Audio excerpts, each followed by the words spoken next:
The Dark Scrolls. The story of Elizabeth begins not with peace, but with rupture. In September 1533, the bells of Greenwich rang out for the birth of a child who was meant to secure a kingdom and redeem a king's obsession. Yet when the midwives placed the newborn into the arms of Anne Boleyn, there was no roar of triumph, no exhalation of relief across the realm. For the infant was not a son, but a daughter. The child's name was Elizabeth. Her arrival was the fruit of a war between heaven and earth.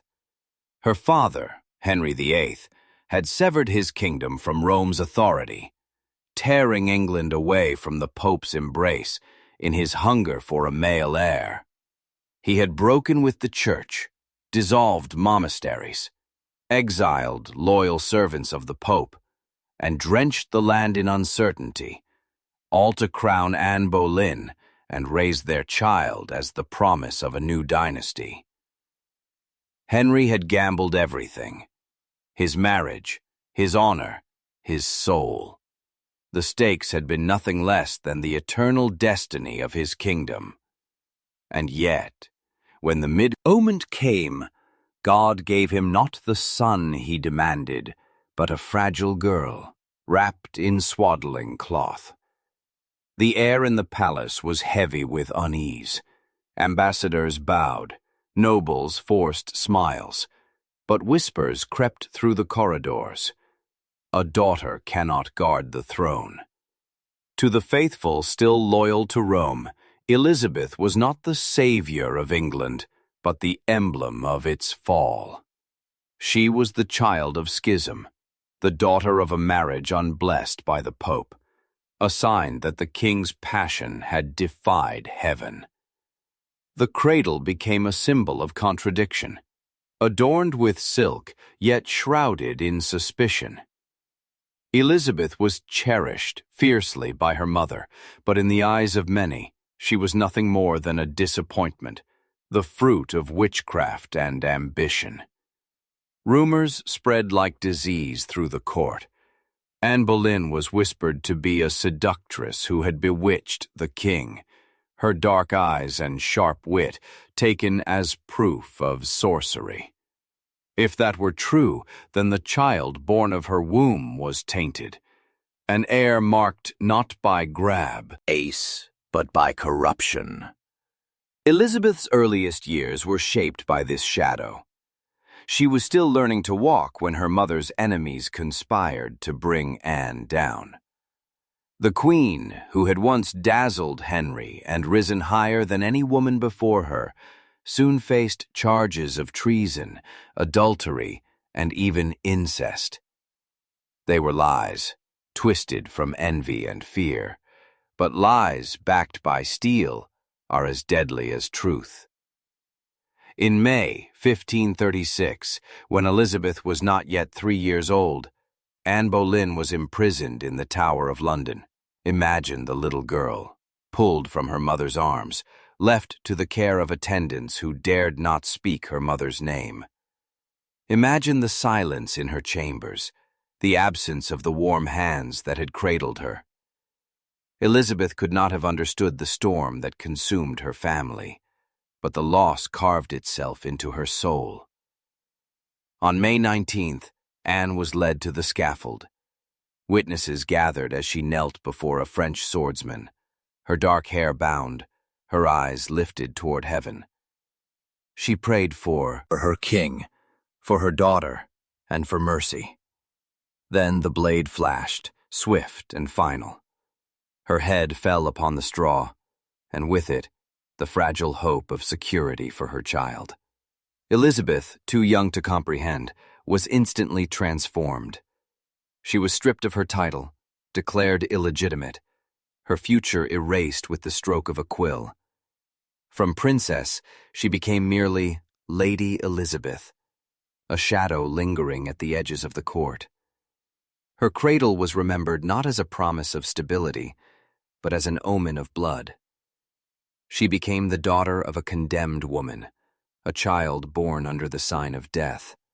It is said that Elizabeth seldom spoke of her mother, as though silence itself might shield her from the curse. But silence cannot banish memory. Even as she grew, Anne's ghost followed her. In the corridors of the palaces, in the solemn hush of the chapel, in the watchful eyes of courtiers, Elizabeth bore the invisible mark, her mother's child. Her father moved on with brutal swiftness. Jane Seymour replaced Anne and gave Henry the son he had longed for, only to die in childbirth. Anne of Cleves was cast aside after a marriage of weeks. Catherine Howard, young and beautiful, was accused of betrayal and met the axe, just as Anne had. Catherine Parr, Henry's final wife, soothed the king in his dying days but bore no heir. Elizabeth, watching these women rise and fall, learned lessons more enduring than any scripture, that the crown was both a jewel and a shackle, that love was a blade hidden in a kiss, and that power demanded blood. Her childhood was not filled with laughter but with vigilance. She grew into a girl with sharp eyes and sharper mind, watching, listening, absorbing. She learned early to mask her thoughts, to wrap her emotions in silence, to wear smiles that concealed calculation. While other children played, Elizabeth read. Latin, French, Italian, Greek. Languages became her refuge and her shield. Books gave her a world that could not be taken from her, a sanctuary where her mother's death could not reach. Her father's court was a theater of death, and Elizabeth was an unwilling audience. She had seen her mother condemned, had seen other queens fall. She understood that survival in such a world was not chance, but art. She became a master of caution. Each step she took was deliberate, each word chosen with care. She learned to dance between loyalty and distance, to offer charm without surrender, to endure suspicion without faltering. Henry's death in 1547 brought no peace. Elizabeth, now a teenager, watched as the crown passed to her frail half-brother Edward VI. Power shifted between regents and factions, men who circled the throne like wolves. She was admired for her wit, praised for her intelligence, yet always suspected. Her blood was both blessing and curse. She was a Tudor, yet marked by her mother's downfall. Some saw in her the spark of promise, others the echo of disaster. Even in youth, Elizabeth understood that she lived by sufferance, no, ought by right. The axe that had claimed Anne Boleyn still hovered above her own neck. One false step, one careless word could bring it down, and so she sharpened her mind as one sharpens steel, honing it against the grindstone of fear. She turned survival into an art, endurance into a weapon. At night, when the candles flickered low, perhaps she whispered her lessons to herself. Trust no one fully. Show strength but never arrogance. Speak when words are weapons. Remain silent when silence is safer. And above all, remember. Remember the tower. Remember the axe. Remember the ghost who bore you. Thus the child, born in a cradle of silk and suspicion, grew into a figure both fragile and indomitable. She was a daughter of disgrace, yet she endured. She was haunted by blood, yet she lived. Every breath she drew was an act of defiance against prophecy. Elizabeth Tudor's story did not begin with triumph. It began with loss, with whispers of illegitimacy, with the shadow of a mother executed before, or her eyes could remember her face. Hers was not the destiny of a favored child, but of a survivor, forged in fire. And survival, in a world of crowns and daggers, was more powerful than birthright.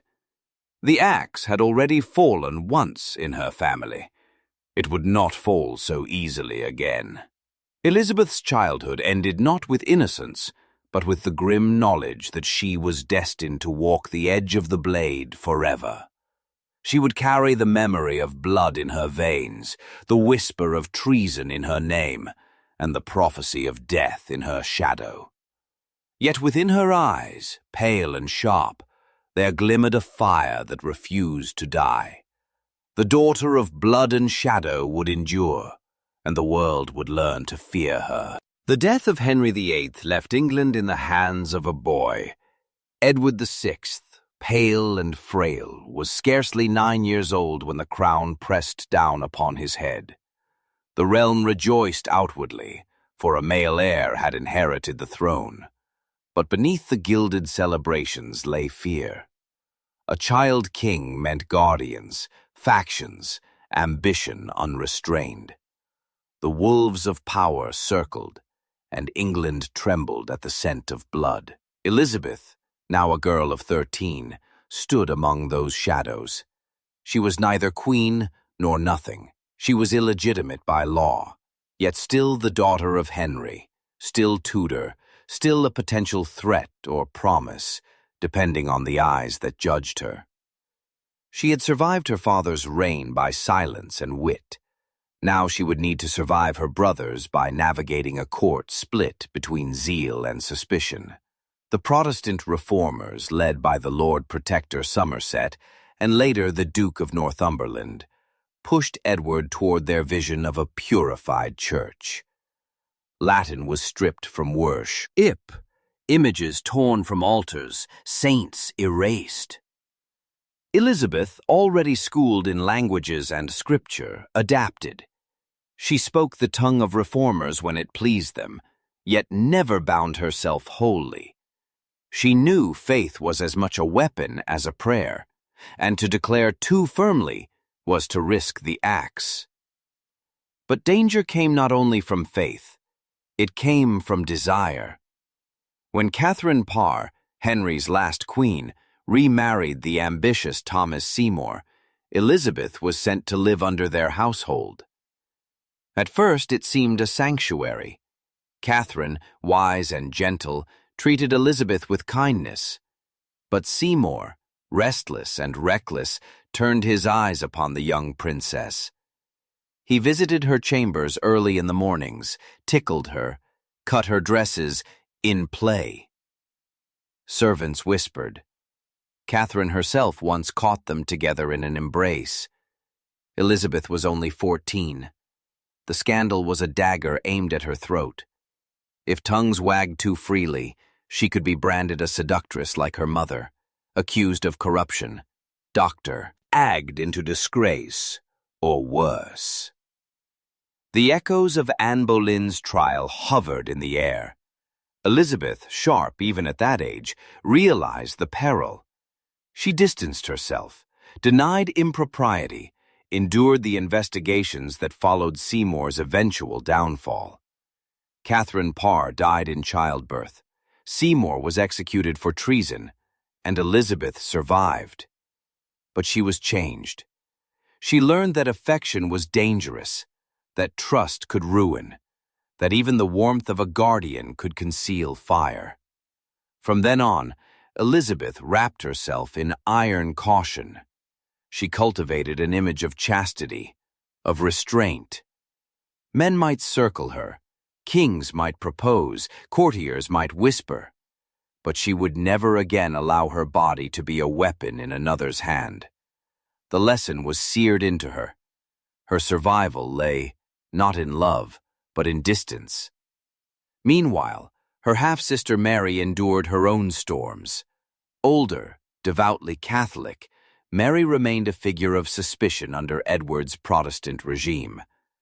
Yet when Edward's health began to fail, plots arose to bar both Mary and Elizabeth from the throne, to place Lady Jane Grey, the 9 Days Queen, in power. But plots rarely unfold as planned.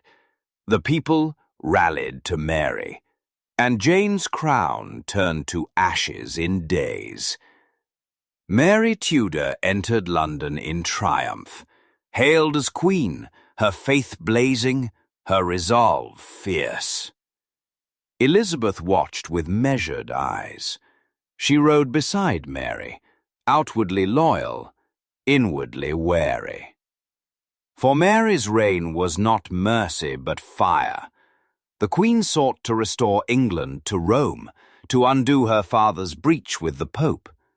The Protestants resisted, rebellion stirred, and Mary, desperate to secure her throne, turned to marriage, choosing Philip of Spain, a union that filled England with dread. Elizabeth, though younger, became a magnet for rebellion. She was Protestant enough to appeal to reformers, Tudor enough to embody legitimacy, daughter of Anne Boleyn enough to frighten the Catholic court. Whispers of plots reached Mary's ears, conspiracies that sought to overthrow, oust her and place Elizabeth on the throne. Whether Elizabeth conspired or not mattered little. Suspicion was enough. In March 1554, Elizabeth was arrested. She was carried through the Traitor's Gate into the Tower of London, the same stone fortress where her mother had awaited death. The parallels were terrifying, undeniable. Elizabeth walked those corridors, her hands brushing cold walls, her heart echoing with the silence of ghosts. She must have remembered Anne kneeling in that same place, praying before the blade. She must have felt the weight of prophecy, like mother, like daughter. For weeks she was held, interrogated, threatened. The Wyatt rebellion had failed, its leaders executed, their heads spiked upon London Bridge. Elizabeth could so easily have joined them. The council debated her fate. To kill her would be to rid the Queen of a rival. To spare her was to invite danger. Mary hesitated, perhaps unwilling to stain her reign with her sister's blood, perhaps fearing the political cost. Elizabeth survived. She was released, though still watched, still bound in suspicion. Yet the experience burned itself into her soul. She had come within a breath of her mother's fate. She had stared into the abyss and found herself still breathing. From that day, Elizabeth's caution hardened into steel. She became a master of masks, smiling when required, silent when safer. Her letters were crafted with precision, her words laced with ambiguity.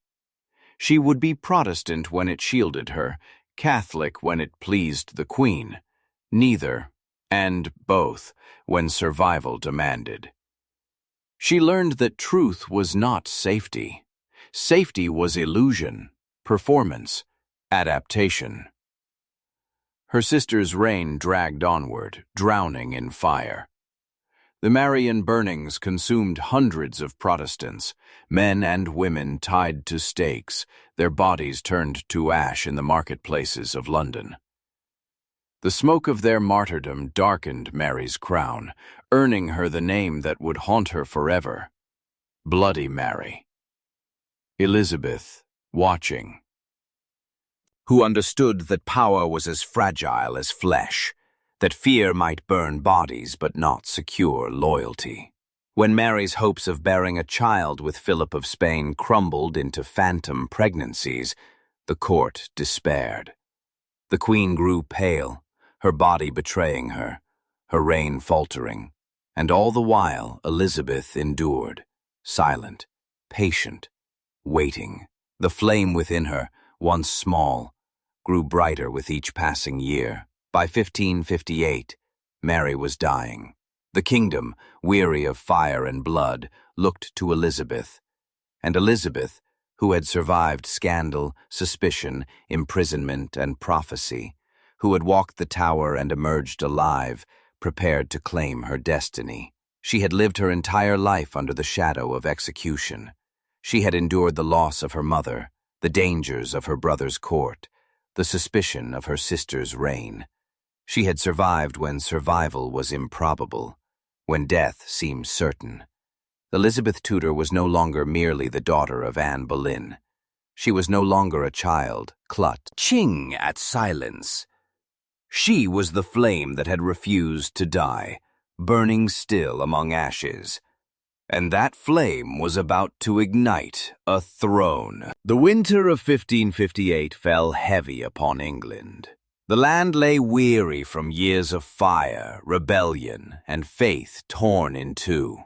The people whispered of famine, of storms, of a queen who had burned her own subjects until her crown dripped with smoke. Mary Tudor, consumed by grief and barren of heirs, was fading. And in the chill of November, death claimed her. The bells tolled for Mary's soul, but the people's eyes turned to Elizabeth. She had endured disgrace, imprisonment, suspicion. She had walked the corridors of the Tower and returned alive. Now the daughter of Anne Boleyn, the child once marked for ruin, was summoned to the throne. On a cold morning, Elizabeth stood beneath the open sky at Hatfield and received the news.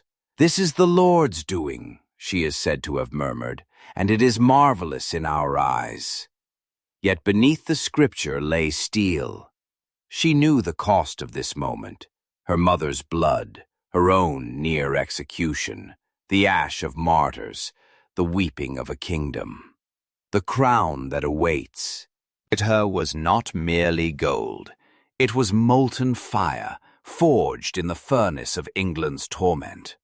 When she entered London, the city erupted. Crowds thronged the streets, banners unfurled, bells rang not in mourning but in triumph. To the people, Elizabeth was salvation, young, radiant, a promise of renewal after years of dread.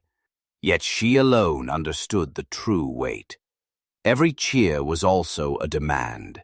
Every flower cast upon her path was also a chain upon her soul. Her coronation in January 1559 was a spectacle of splendor. Dressed in robes of white, Elizabeth walked beneath canopies, her face painted pale, her hair loose upon her shoulders. She was 25 years old, yet already she bore the eyes of one who had seen death too closely.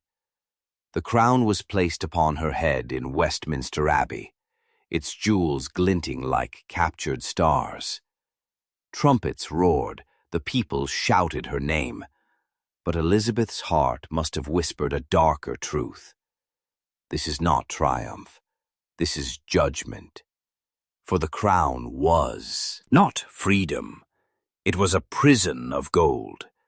From the first day of her reign, Elizabeth faced the question that would haunt her for the rest of her life. Marriage. To her counselors, her nobles, her people, a queen without a husband was an impossibility, a danger, an invitation to invasion.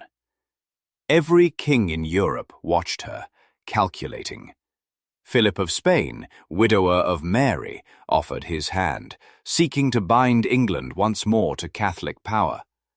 Archdukes of Austria, princes of France, noblemen of England, one after another they came, each with gifts, each with promises, each with daggers hidden behind smiles. Elizabeth listened. She danced with them, she flattered them, she allowed hope to glimmer.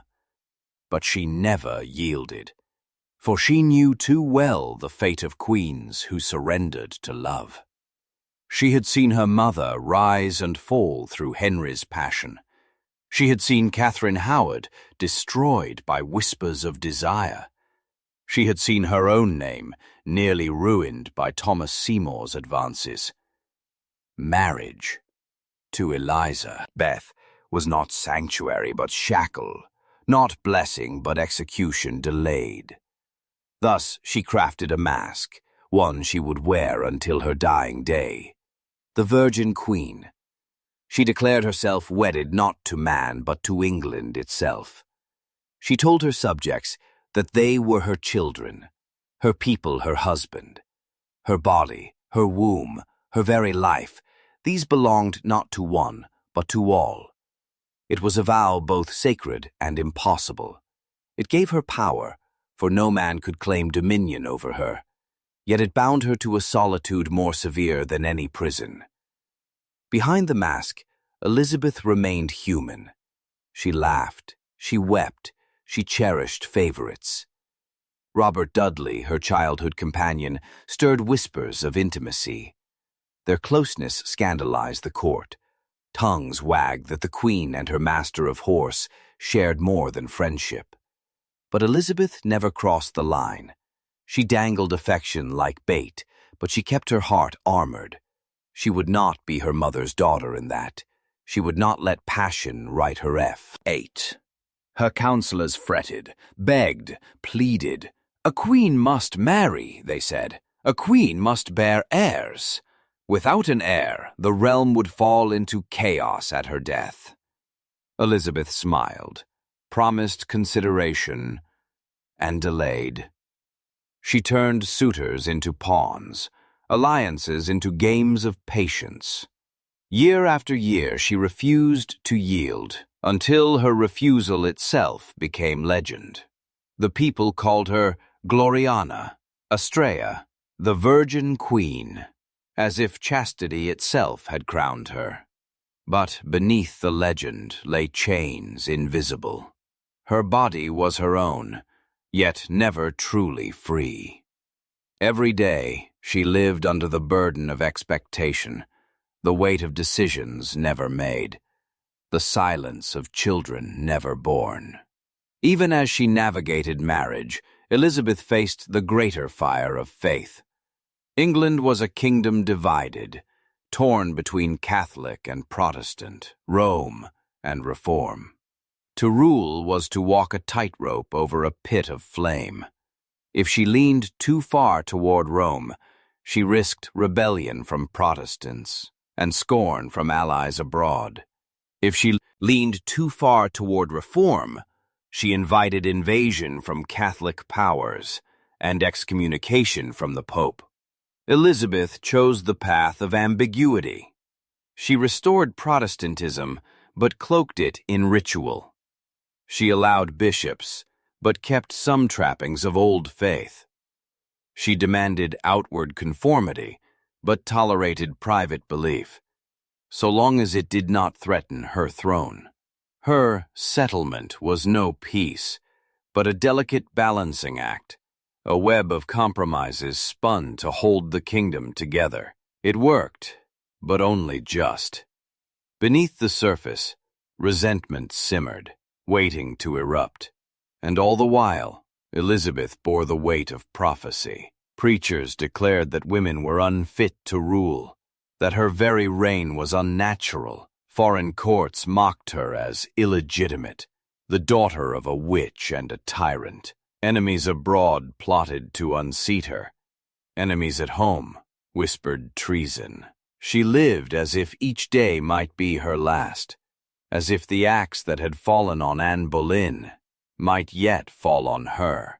To protect herself, Elizabeth perfected the art of theater.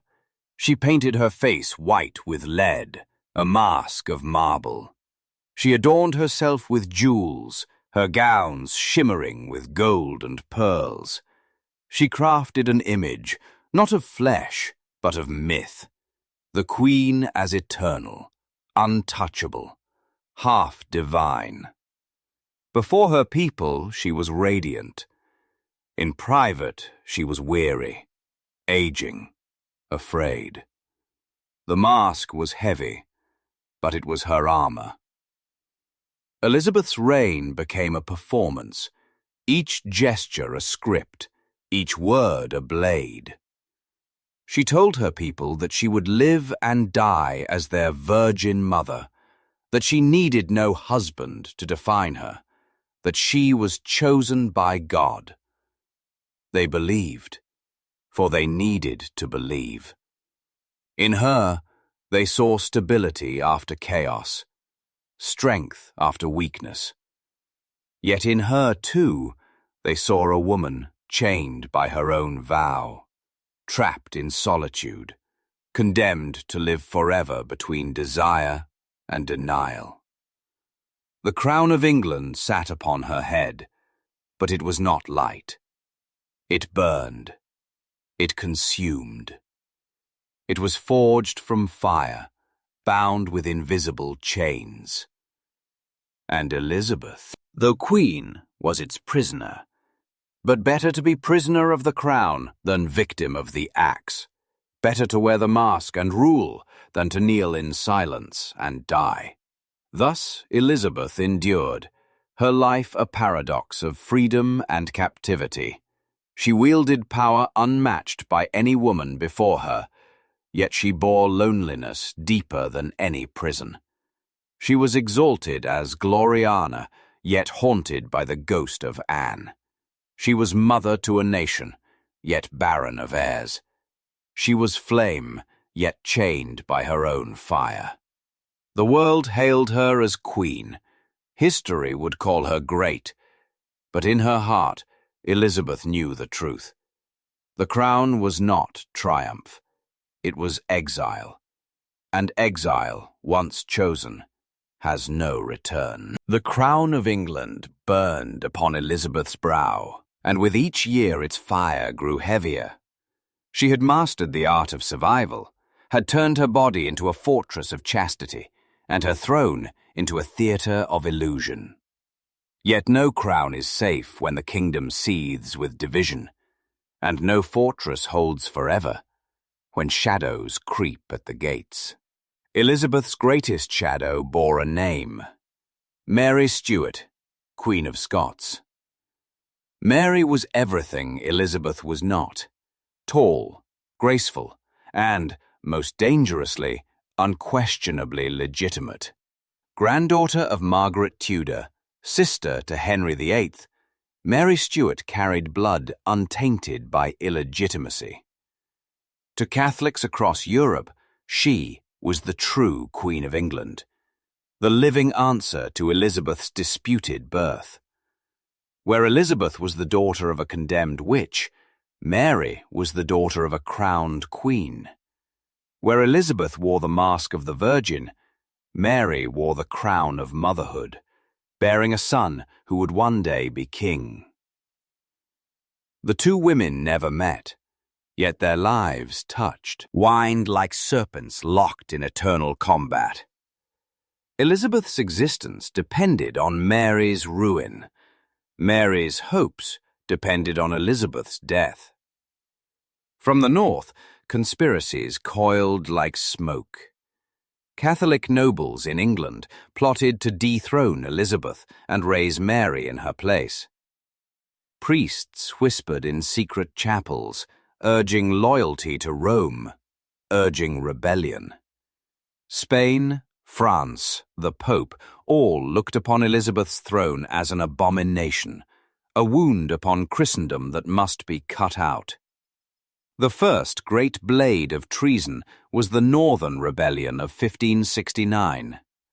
Noblemen raised banners in Mary's name, calling for England to return to Catholic faith. Fires burned, swords flashed, but Elizabeth's armies crushed them with merciless force. The rebels were hunted, hanged in rows across the countryside, their corpses left swinging as a warning. The Virgin Queen, radiant in pageantry, showed no mercy when her throne was threatened. Yet still, Mary lived. She had fled Scotland after scandal and defeat, seeking refuge in England. Instead, she became Elizabeth's prisoner, locked within castles, moved from fortress to fortress. But even in chains, Mary was dangerous. Her very presence was a banner, her name a weapon. Letters smuggled in and out of her chambers became sparks for rebellion. Elizabeth hesitated. To kill Mary was to slay a crowned queen, a cousin, a sister in blood. To spare her was to invite endless treason. For years Elizabeth delayed, balancing pity and fear. She knew too well the price of execution. She had watched her mother die by the axe. She had nearly felt its blade herself. To condemn Mary was to become the thing she most feared. But treason has a way of sharpening mercy into steel. In 1586, the Babington plot was uncovered, a conspiracy to assassinate Elizabeth and place Mary upon the throne. Letters written in cipher, smuggled to Mary, revealed her complicity. Whether she conspired fully or merely hoped is a question history still debates. But for Elizabeth, the truth was clear. Enough. Mary's survival meant her own death. The trial was swift, the judgment final.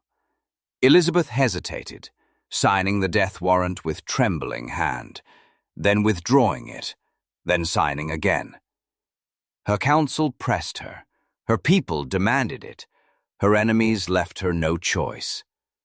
On the morning of February 8, 1587, Mary Stuart mounted the scaffold. She dressed in scarlet, the color of martyrdom, as though to claim sanctity in death. She knelt, prayed, forgave her executioner. The first blow missed, the second severed, and her head was lifted, lips still murmuring prayers. The crowd gasped as her little dog crept from beneath her skirts, howling beside her body. The axe had fallen, and with it a queen. Elizabeth wept when she heard. Whether her tears were born of grief, guilt, or performance, none could say. Perhaps she saw in Mary's fate the reflection of Anne Boleyn, the shadow of herself. Perhaps she feared the curse of blood crying for vengeance. What is certain is that from that day forward, Elizabeth was marked. She had slain her rival, but in so doing, she had bound herself forever to death's embrace. The execution of Mary Stuart was not the end, but the beginning of greater peril. For across the sea, Spain prepared its wrath. King Philip II, husband once to Mary Tudor, champion of Rome, gathered the greatest fleet the world had seen, the Spanish Armada.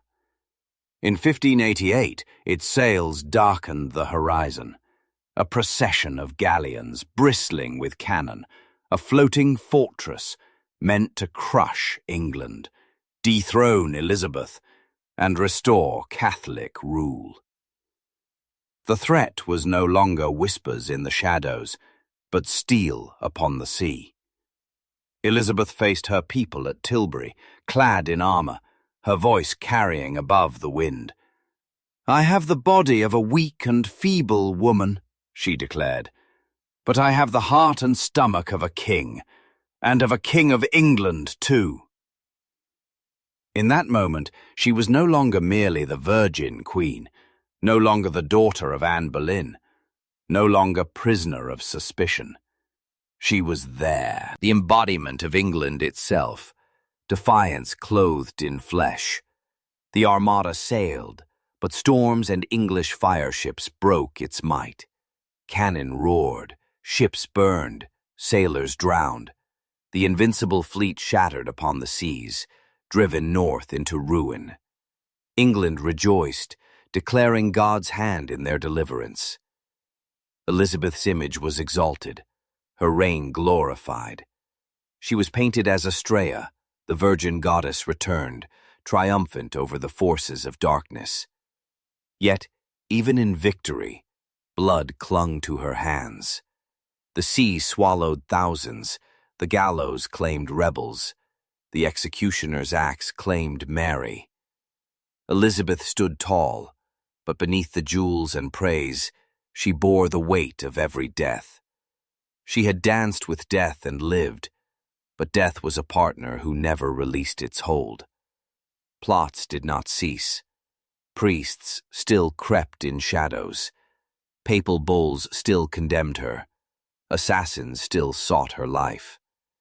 Each day was a performance of survival. each night a reckoning with ghosts. Elizabeth had ruled longer than any woman before her, had faced enemies greater than any king could bear. Yet she knew the truth. Her reign was not triumph, but endurance. She had chosen exile in chastity, had chosen solitude over passion, had chosen the axe for her cousin over her own death. She had won, but at a price that could never be repaid. And so, as the years advanced, Elizabeth's legend grew. But so too did her solitude. Admirers called her Gloriana, Astrea, the fairy queen. Enemies cursed her as Jezebel, heretic, usurper. To the people, she was a symbol. To herself, she was a prisoner still, bound by chains unseen. For even as the Armada sank and her throne stood unshaken, Elizabeth knew the truth whispered in her veins. Victory is temporary. Survival is fleeting. Death waits still, silent and patient, and its shadow lengthened with each year. The Virgin Queen had triumphed in fire and storm, but in the stillness after battle, she was left with silence. And silence is the voice of death. The years of Elizabeth's reign stretched like a tapestry of fire and silence, woven from victories that astonished the world and sacrifices that hollowed her soul. She had survived treason, rebellion, and war. She had ordered the death of Mary Stuart, broken the Armada of Spain, and fashioned herself into Gloriana, the Virgin Queen. To her people she was triumphant, a living goddess, eternal as the sun. Yet time, the one enemy no monarch can conquer, crept upon her. Its hand pressed against her flesh, its shadow stretched across her court. And though she wore the mask of immortality, Elizabeth could not silence the whisper that she too was mortal. Behind the pageantry lay solitude. She had sworn never to marry, binding herself to the myth of virginity, a queen wedded only to her kingdom. Yet desire was never absent from her life. Robert Dudley, her childhood companion, remained her truest favorite, the man whose presence warmed her, even when scandal threatened to consume them both. The sudden death of his young wife had stained his name, and whispers accused him of murder, plotting to free himself to wed the Queen. Elizabeth never cast him away, never ceased to favor him, but she never made him king. Some say she loved him more deeply than any other, yet fear of repeating her mother's fate kept her heart caged. To marry was to risk chains. To yield was to risk death. She would not pay that price. Other suitors circled her like moths to flame. The French Prince Anjou was courted with ceremony and hope, Elizabeth laughingly calling him her frog, toying with the idea of marriage, while knowing in her bones she would never make it real. She allowed him to dream, allowed her counsel to hope, and then she retreated, leaving the match to collapse into ash. Sir Walter Raleigh, bold explorer, wooed her with poetry and visions of empire across the seas. She adorned him with favor, until he betrayed her by marrying another in secret, at which she cast him into the Tower. Francis Drake bent the seas to her will, yet she kept even him at arm's length. With every man she performed the same dance, offering affection, withholding promise, keeping them near but never truly hers.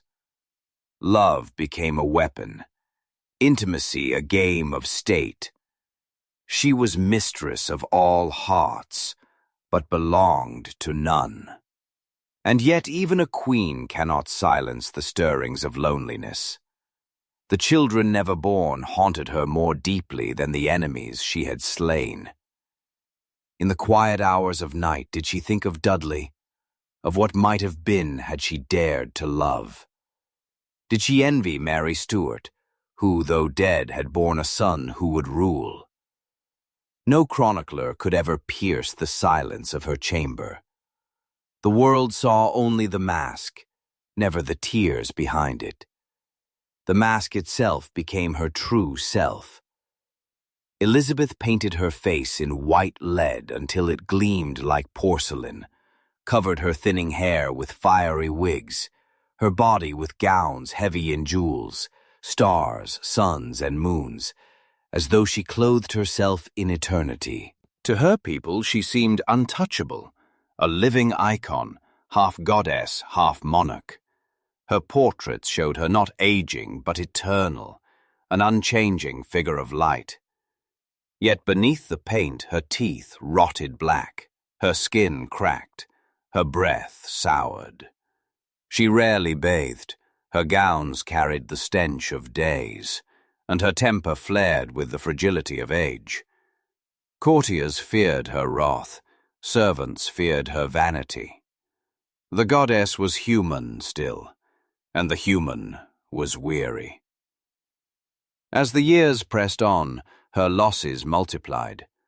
Robert Dudley died, leaving her with a final letter she called her farewell treasure, which she kept beside her bed until her own death. Francis Walsingham, the spymaster who had guarded her against plots, was gone. Francis Drake, the hero of the seas, fell from favor. Raleigh disappointed her.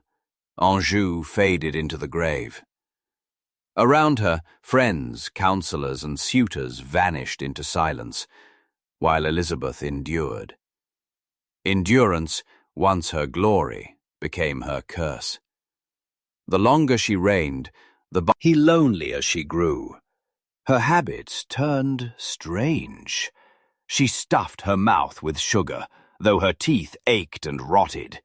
She refused to change her clothes, clinging to them for days as though they preserved her youth. She paced her chambers at night, unable to lie down, fearing that if she closed her eyes, she would not rise again. She demanded that mirrors be covered, yet in every polished surface she caught glimpses of herself, and in those glimpses saw not only her own face, but the faces of ghosts. Her mother, Anne Boleyn, gazed at her from the glass, lips murmuring a final prayer before the axe. Mary Stuart, robed in scarlet, knelt before her executioner. Robert Dudley smiled once more and faded. And beyond them all, the shadows of children unborn, heirs never conceived, futures never written. The mirror shattered, each fragment reflecting a different face, none offering peace. By 1603 she was frail, her body consumed by time, her spirit restless.